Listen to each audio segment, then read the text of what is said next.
5 dias depois, o sumo sacerdote Ananias desceu com os anciãos e um certo Tértulo, orador, os quais compareceram perante o presidente contra Paulo.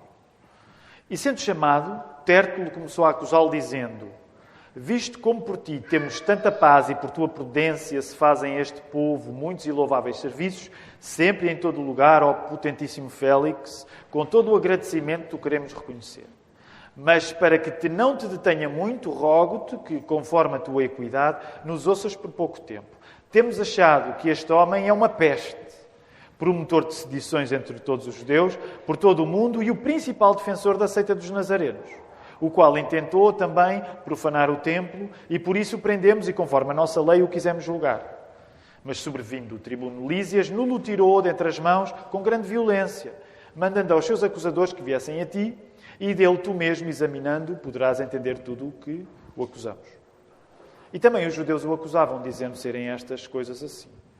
Paulo, porém, fazendo-lhe o presidente sinal que falasse, respondeu: porque sei que já vai para muitos anos que desta nação é juiz, com tanto melhor ânimo respondo por mim. Pois bem podes saber que não há mais de 12 dias que subi a Jerusalém a adorar, e não me acharam no templo falando com alguém, nem amotinando o povo nas sinagogas, nem na cidade. Nem tampouco podem provar as coisas de que agora me acusam. Mas confesso-te isto, que conforme aquele caminho que chamam seita, assim sirvo ao Deus dos nossos pais, querendo tudo quanto está escrito na lei e nos profetas. Tendo esperança em Deus, como estes mesmos também esperam, de que há de haver ressurreição de mortos, assim dos justos como dos injustos. E por isso procuro sempre ter uma consciência sem ofensa, tanto para com Deus como para com os homens. Ora, muitos anos depois vim trazer à minha nação esmolas e ofertas. Nisto me acharam já santificado no templo, não em ajuntamentos nem com alvoroços, uns certos judeus da Ásia, os quais convinha que estivessem presentes perante ti e me acusassem se alguma coisa contra mim tivessem. Ou digam estes mesmos se acharam em mim alguma iniquidade quando compareci perante o Conselho. A não ser estas palavras que, estando entre eles, clamei: hoje sou julgado por vós acerca da ressurreição dos mortos.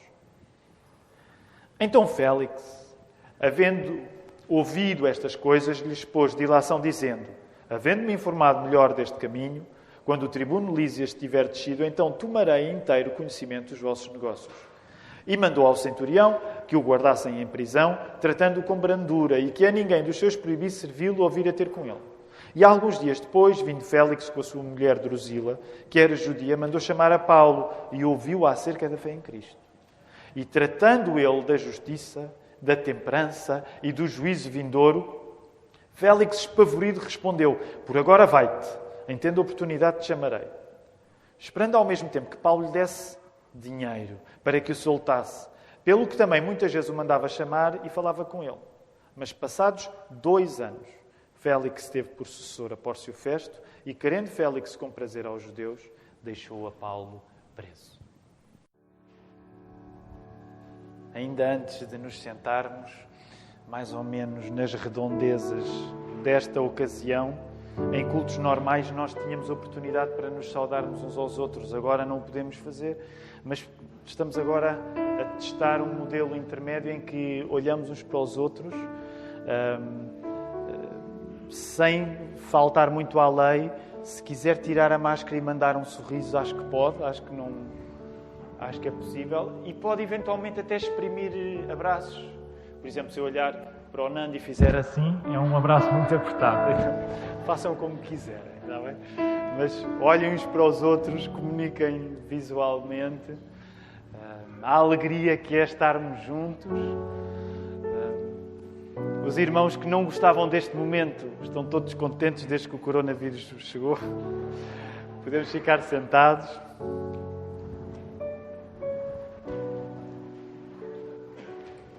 Só Deus, nós, os cristãos, acreditam mesmo, e podem me dizer um amém se for o vosso caso de acreditarem mesmo, mas nós acreditamos mesmo que não há nada no mundo que aconteça sem Deus ter a mão nisso, sem Ele estar a conduzir. Amém? Por isso, uma das experiências incríveis que nós estamos a viver é estarmos a viver isto e não sabermos o que é que Deus vai fazer desta crise, mas sabermos que Ele tem mão nisto e que, como a palavra diz, Ele vai tirar um bom propósito disto para a nossa vida. Acreditam nisso? Amém. É difícil acreditar. Com a nossa cabeça normal, com os nossos pensamentos mais imediatos, é difícil acreditar. Mas nós acreditamos nisso.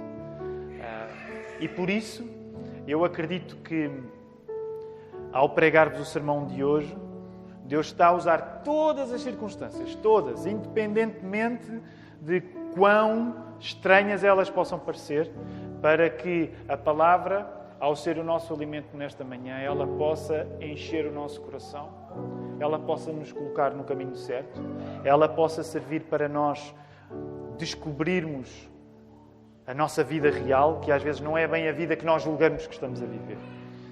O sermão desta manhã chama-se o privilégio de ser uma praga. Não é de ser uma praga, de ser uma peste. Desculpa. Porque é assim que o apóstolo Paulo foi chamado. O privilégio de ser uma peste. E qual é o objetivo de um sermão com um título destes? Neste caso, nós queremos, a partir do exemplo do apóstolo Paulo, compreender em que circunstância é que ele estava. Neste caso, ele estava numa circunstância em que está entre dois impérios. Entre, de um lado, Jerusalém, com a sua história, venerável Jerusalém, com a sua tradição. Do outro, a vigorosa Roma, com o seu império, com a sua ordem. E o apóstolo Paulo, que está a ser acusado de ser uma peste, quer explicar que não é nem contra Jerusalém, nem contra Roma. E isto é interessante. Mas também é verdade que nesta defesa, quando Paulo está a dizer, olha, eu não sou a peste que querem fazer de mim, nós notamos, através da maneira como Paulo vai falar, que aquilo que faz o coração de Paulo palpitar não é nem Jerusalém nem Roma, é a mensagem de Jesus, da ressurreição de Jesus. E por isso, nesta manhã, aquilo que nós queremos pedir ao Espírito Santo para fazer, Deus é Pai, Filho e Espírito Santo, nós queremos pedir ao Espírito que Ele nos possa dar o mesmo tipo de palpitação, de amor por Cristo, de foco em todas as circunstâncias na nossa vida, foco naquilo que é mais importante, que não é a nossa pertença a nenhum império, mas a nossa pertença ao reino de Deus. A nossa obsessão pela mensagem do perdão dos nossos pecados que nós temos através da morte e ressurreição de Jesus. E é por isso que vamos orar nesta hora.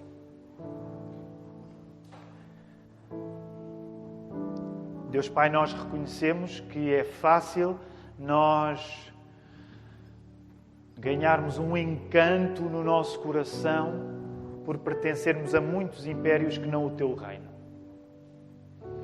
É fácil nós querermos pertencer a um império de história, de tradição, como Jerusalém era para Paulo. É fácil nós querermos pertencer a um império de eficácia, de ordem, de poder, como Roma era no tempo de Paulo.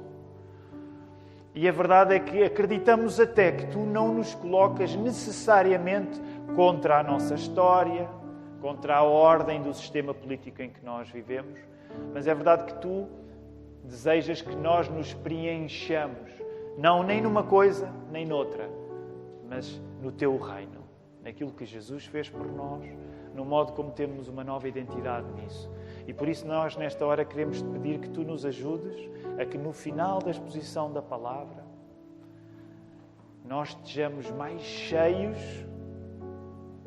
de vontade de dar a nossa vida por esta mensagem de morte e ressurreição de Jesus. E que neste processo, ele é sobrenatural, que neste processo Tu possas animar aqueles que estão abatidos, que possas dar alegria a todos e que possas fazer de nós instrumentos de esperança às pessoas que estão à nossa volta. É isso que nós te queremos pedir em nome do Senhor que amamos, o Senhor Jesus. Amém. Vamos voltar até à palavra. Nós estamos numa fase agora do texto bíblico, dos Atos dos Apóstolos, que mostra as pessoas. Há pessoas contra Paulo, já temos ideia disso, certo? Já nos apercebemos que há gente que não gosta de Paulo. E as pessoas que não gostam de Paulo vão dar o melhor de não gostarem de Paulo através das suas palavras, acusando-o. Temos a figura de Ananias, temos a figura de Tértulo, em particular, nós encontramos aí logo nos primeiros versos do capítulo 24. Então, as pessoas que não gostam de Paulo vão dar o melhor que têm através das suas palavras, acusando Paulo. E vocês podem encontrar isso a partir aí do verso 5, no verso 6, no discurso de Tértulo. Não é? Paulo é uma peste.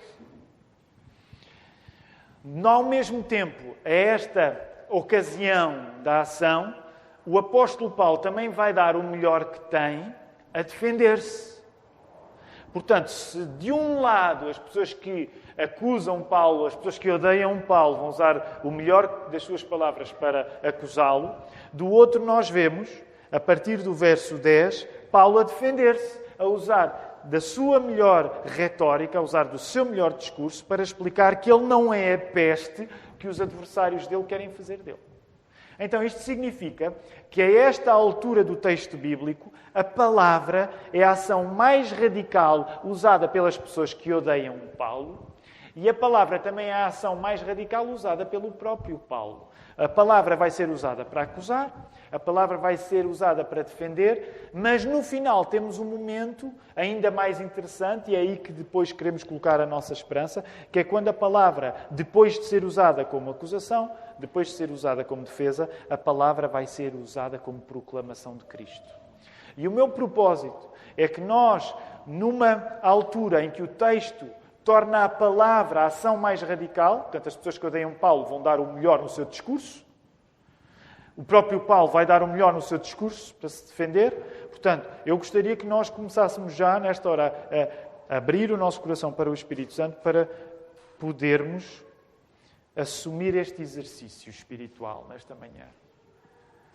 Reconhecer que às vezes há ocasiões na nossa vida em que o melhor da nossa palavra se tem dedicado à acusação. Reconhecer que há ocasiões na nossa vida em que o melhor da nossa palavra se tem dedicado à defesa. Mas compreender desde já que o melhor da nossa palavra deve ser usado para falar de Cristo, da esperança que nós temos, mesmo quando isso significa confronto com os nossos pecados.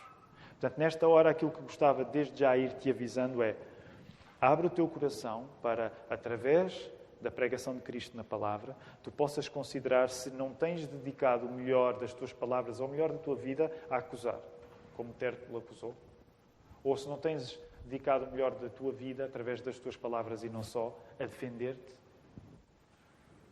Isto não é necessariamente mau, mas até que ponto é que tu tens dedicado o melhor das tuas palavras e o melhor da tua vida a falar de Cristo como Paulo fez?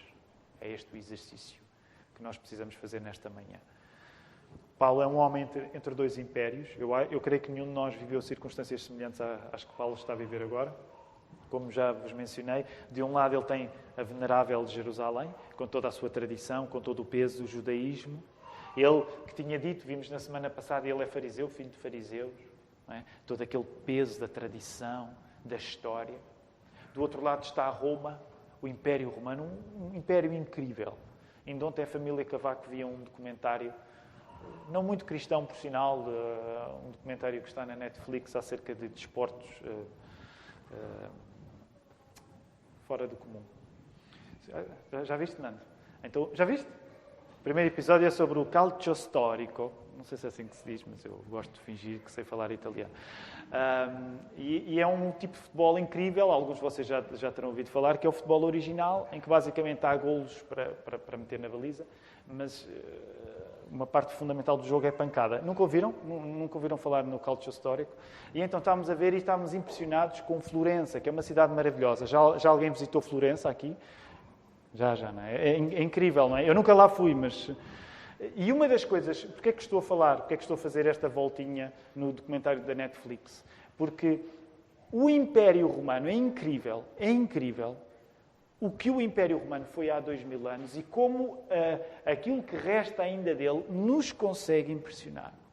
Paulo está com todo o peso da história de Jerusalém, com todo o poder, vigor de Roma, e uma coisa que Paulo tem de fazer em relação às acusações que está a ser vítima é explicar aos de Jerusalém, aos judeus, que a sua seita, não é, a chamada seita dos nazarenos, não é contra o judaísmo. Uma vez mais, Paulo está a dizer, eu não sou contra a vossa fé é minha. Eu acredito naquilo que qualquer bom judeu deve acreditar, que é a ressurreição dos mortos. Por outro lado, Paulo também não está a dizer que é contra Roma. O apóstolo Paulo está a valer-se da sua cidadania romana. Por isso mesmo, ele vê-se no meio de um emaranhado legal, em que, de um lado, Jerusalém quer condená-lo, mas Roma tem de protegê-lo, porque ele é cidadão romano. E nesta hora, nós encontramos um episódio em que podemos detectar um exemplo cristão. Que exemplo cristão é esse? Paulo não nega a pertença que tem com a sua cultura original, no sentido do seu judaísmo. Paulo também não nega a fidelidade que deve à ordem política onde se encontra, através do sistema romano. E isto é interessante, porque muitas vezes nós, como cristãos, não conseguimos ter a clareza de entender que não precisamos de rejeitar a cultura, a nossa cultura original, sejamos portugueses, brasileiros ou seja qual for o nosso país, ao mesmo tempo que também não devemos rejeitar a ordem, a política, os governantes. Que o nosso lugar é reconhecer o papel de cada coisa destas na nossa vida. Ainda assim, a pertença mais importante é a pertença à mensagem de Cristo, é a pertença ao reino de Deus, é a pertença a comunicar que Jesus Cristo morreu e ressuscitou. Isto dava pano para mangas e nós não temos tempo para espremer tudo. Mas significa que nós, enquanto evangélicos, devemos ter espaço para apreciar o valor da nossa cultura. E agora estou a pensar na nossa cultura em Portugal, independentemente de termos nascido aqui ou não. Mas entender o valor da nossa cultura e compreendermos que a nossa fé não é contra a nossa cultura neste sentido. Ao mesmo tempo, nós não queremos ser contra a ordem. Mesmo quando nos parece que há ordens que não são completamente justas. Eu não resisto a dar um exemplo, não é? Vivemos este momento tão peculiar em que eu acredito que, de certa maneira, as igrejas têm de mostrar o seu cuidado com esta crise do coronavírus num paradigma muito mais exigente que outro tipo de instituições que, reunindo pessoas como nós reúnem, têm condições mais facilitadas. E se calhar não é muito justo. No entanto, cá estamos nós, como bons crentes evangélicos que queremos ser, a zelar pela segurança de que as pessoas se podem reunir aqui. Quando nós nos reunimos aqui, estamos a obedecer à lei. Por isso mesmo, aproveito já para vos alertar quando for no final, tendo em conta que agora tem havido algum travar em algumas das freguesias da área metropolitana de Lisboa, redobraram cuidados. No final, mantenham-se amorosos uns com os outros, mas lembrem-se que agora pode haver até alguma má vontade, haja pessoas à janela, não estou a dizer que os nossos vizinhos vão estar à janela a fazê-lo, mas agora as pessoas estão mais inclinadas para andar a contar cabeças, a dizer, não é? Porque agora, não sei, em Lisboa é 10? 10? 10 pessoas podem estar juntas, não é? Portanto, no final, cumprimentem-se com muito amor, mas sejam rápidos, mantenham a distância de segurança, mantenham a máscara, que nós não ofereçamos nenhuma oportunidade para as pessoas dizerem ali não estão a respeitar, não é? Porque estamos todos muito ansiosos disso. Isto tudo por causa do exemplo de Paulo. Paulo não é contra a sua cultura judaica, nem é contra a ordem romana. Nós não somos contra a nossa cultura portuguesa, nem somos contra a ordem que os nossos governantes nos pedem neste momento. Mas o nosso coração tem de palpitar por alguma coisa mais forte do que isso. Os acontecimentos deste capítulo 24, nós sabemos, o comandante Lísias, o comandante romano, tinha mandado Paulo para Jerusalém para evitar que Paulo fosse morto. Aliás, tinha mandado Paulo de Jerusalém para Cesareia para evitar que Paulo fosse morto em Jerusalém. Ele agora está diante de Félix, agora tem de se defender, como já vimos, a acusação de Tértulo é uma acusação tripla. Paulo desestabiliza, ele é a peste, do verso 5. Paulo divide, as sedições do verso 5 também. Paulo desecrou o templo, a profanação do templo, segundo o verso 6. Tudo acusações que não são justas. E quando Paulo pega na palavra, ele vai ter de se defender. E o que Paulo vai insinuar na prática, no verso 12 e 13, é que ele não fez nada disso. E o que está em causa, e reparem a maneira como Paulo é sério, o discurso que Paulo usa é um discurso eficaz. Ele diz, basicamente estou a parafrasear, mas o que Paulo está a dizer é, estas pessoas não têm credibilidade, a acusação destas pessoas não é séria, eu não fiz nada disto. De seguida, Paulo vai fazer uma coisa muito corajosa, que não é naquele mesmo dia, mas vejam aí no verso 24, alguns dias depois, Paulo vai falar com Félix, o governador, a pessoa que está com responsabilidade diante dele, e com a sua mulher Drusila, e vai dar um testemunho cristão. Vai falar acerca da fé em Cristo, que vocês veem aí no final do verso 24. Rapidamente, quem é Drusila? Drusila tinha sido casada com o rei Azisos, rei de Emesa. Drusila era filha do Herodes Agripa I. Lembram-se de Herodes Agripa I em Atos 12? Em Atos 12 conta-nos a história de Herodes, que era o pai desta Drusila que morreu daquela maneira violenta. E ela é irmã do Herodes Agripa II, que vai aparecer daqui a um bocado na ação. Então, esta Drusila tinha sido, vamos dizer assim, desencaminhada por Félix, porque ela era casada com o rei Azisos. Mas Félix tinha desviado Drusila do seu marido em adultério e se tinha deixado os judeus muito chocados com aquela mulher. Aquela mulher não era uma mulher de boa reputação. Era uma mulher da elite, mas não era uma mulher de boa reputação. E não deixa de ser curioso, tendo em conta o histórico familiar, o choque que o pai dela tinha tido com o cristianismo, não deixa de ser curioso que esta mulher, que não é uma mulher de boa reputação, se mostre disponível para ouvir o apóstolo Paulo.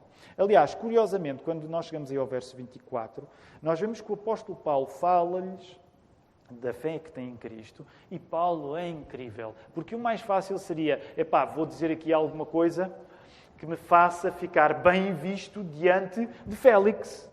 Não é? A ver se ele me dá uma chance. A ver se eu me consigo safar disto.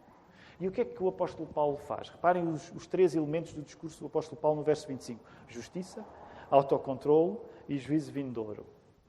Autocontrole é especial, tendo em conta que aquele casal não era conhecido pela sua moderação.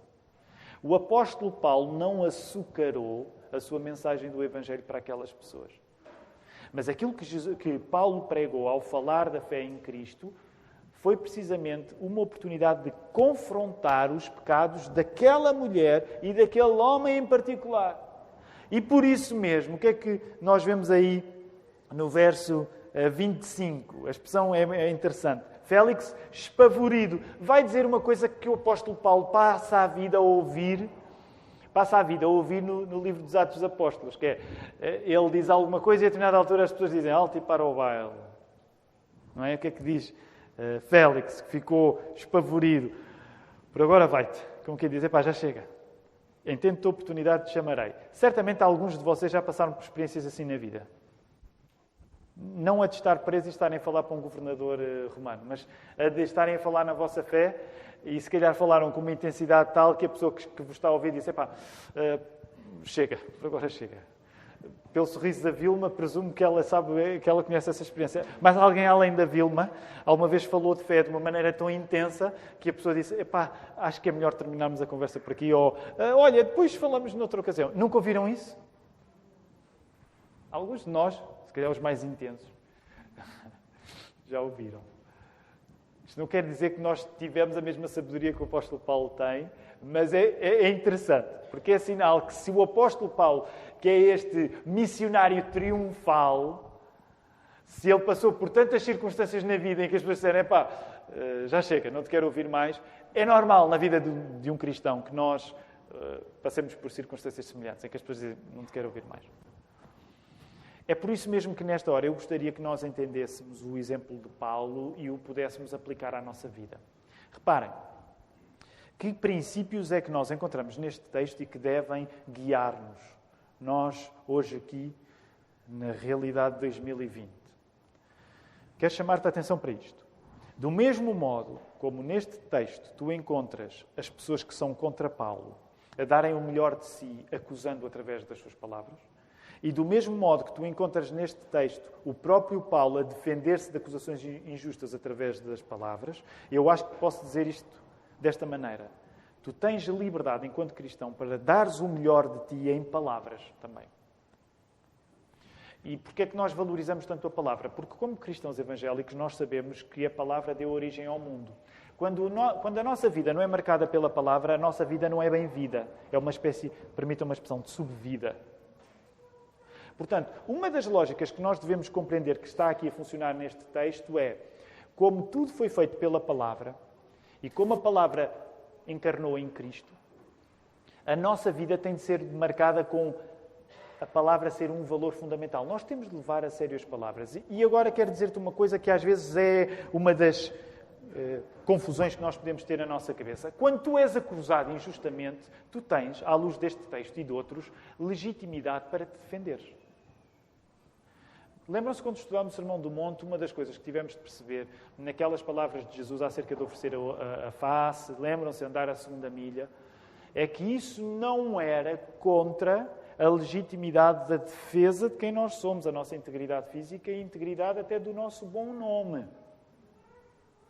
Se o apóstolo Paulo fizesse uma aplicação descuidada e literal das palavras de Jesus, ele nem se defenderia.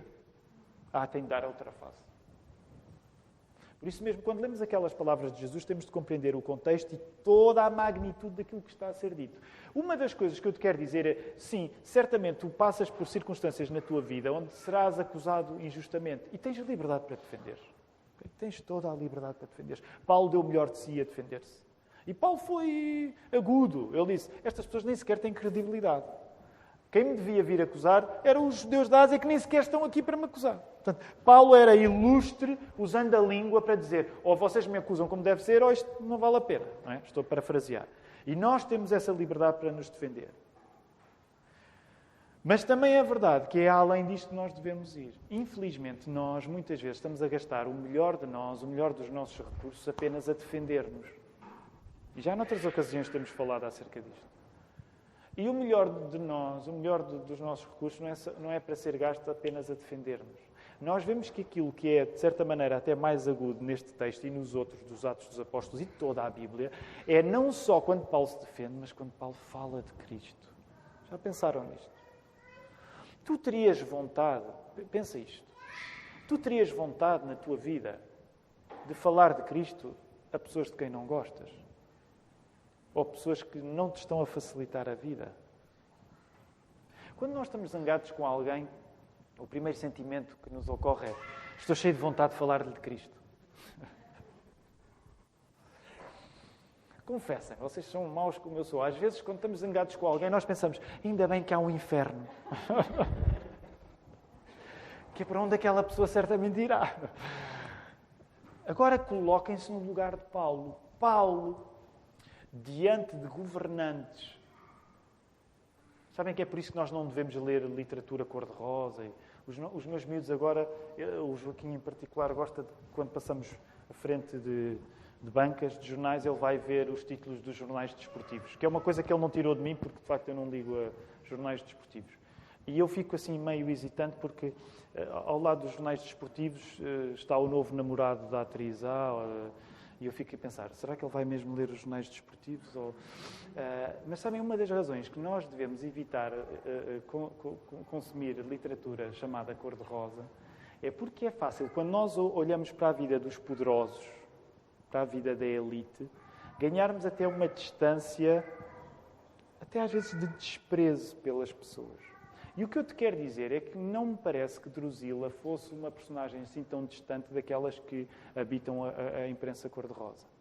A ironia é que quanto mais nós conhecemos da vida deles, mais longe o nosso coração fica deles, porque parecem personagens que pertencem a um filme de pouca qualidade. Namorado novo, o filho assim, o filho assado, a tragédia assim, a tragédia assado. E uma das coisas que me impressiona no apóstolo Paulo é a maneira como ele vai dar o testemunho a todos. E quando ele está a falar de Cristo, ele está mesmo a falar de Cristo. Pensem assim, se ele não desejasse a conversão daquelas pessoas, ele não lhes falava em arrependimento. Ele dizia assim, olha, vai ficar tudo bem. Punha-lhes um arco-íris de Covid e dizia, vai ficar tudo bem. Não se preocupem, vivam a vossa vida como vocês estão a viver. Não é? O apóstolo Paulo diz, vivam a vossa vida como vocês estão a viver, que vai ficar tudo bem. No entanto, o apóstolo Paulo o que faz é que deu o melhor de si para proclamar Jesus. Para falar a mensagem da ressurreição. E é esse o lugar onde nós devemos querer chegar. E é aqui que eu quero terminar também. Nesse sentido, Paulo, quando é tido como uma peste, ele usa o ser tido como uma peste como um privilégio para não ficar num discurso de defesa, mas para falar um discurso de confronto, é certo, mas de esperança, de amor, de perdão. Lembrem-se, se Paulo não tivesse interessado na alma de Félix e de Drusila, ele nunca lhes teria falado de justiça, temperança e juízo vindouro. Justiça, temperança e juízo vindouro são aqueles assuntos complicados que nós falamos a pessoas que amamos porque desejamos mesmo que elas possam ser resgatadas pelo sangue de Cristo. Eu posso dar-te a certeza disto. Quando tu não amas a pessoa, tu não lhe vais falar destas coisas. Tu vais falar de uma visão muito vaporosa de amor, uma visão de que vai ficar tudo bem, e tu, no fundo, tu nem sequer vais querer correr o risco de dizeres alguma coisa que realmente possa servir de mudança para a vida da pessoa. E por isso é que nós encontramos na coragem de Paulo um exemplo do amor cristão, um amor cristão que nós temos que procurar para nós também. E que nesta época, que é conturbada, de nos sentirmos inseguros, de nos sentirmos sem saber o que vai acontecer, nós possamos ser habitados pelo mesmo Espírito. Esta vontade sincera de falar de Cristo às pessoas e não ter medo de que a mensagem de Cristo, ao ser apresentada, possa ser de confronto, mas que Deus nos possa dar a presença de Espírito para que, quando trazemos confronto à vida dos outros, o nosso amor verdadeiro por elas possa sobressair. É isso que nós lhe vamos pedir nesta hora em oração.